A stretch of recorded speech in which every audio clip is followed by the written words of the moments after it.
Welcome to today's episode of Psych with Sigmund, where we delve into the fascinating world of psychology to explore the intricacies of human thought, emotion, and behavior.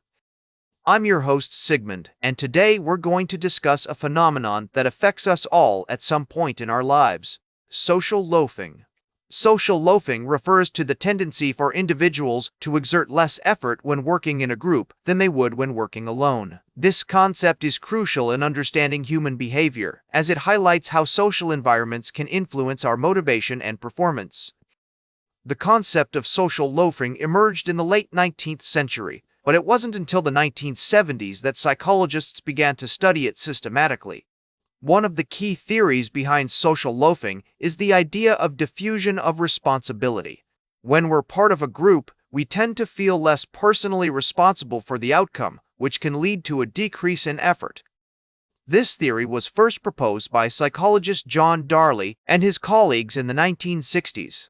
Another important concept related to social loafing is the idea of social identity theory, which suggests that our sense of self is closely tied to the groups we belong to.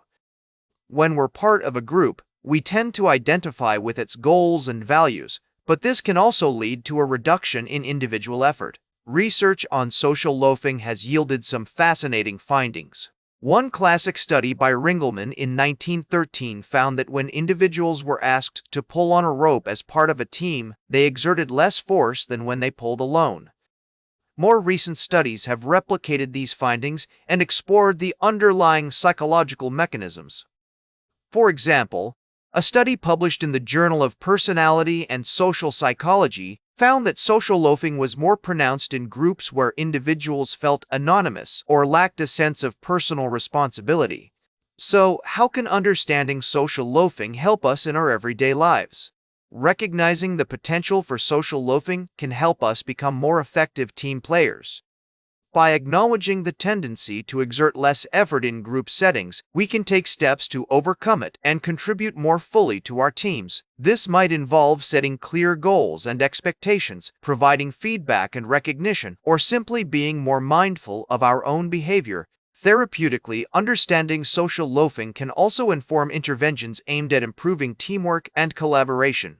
For instance, team-building exercises that foster a sense of shared identity and responsibility can help mitigate the effects of social loafing. Additionally, strategies like goal setting and feedback can help individuals stay motivated and engaged, even in group settings. In conclusion, social loafing is a complex phenomenon influenced by a multitude of psychological, social, and situational factors.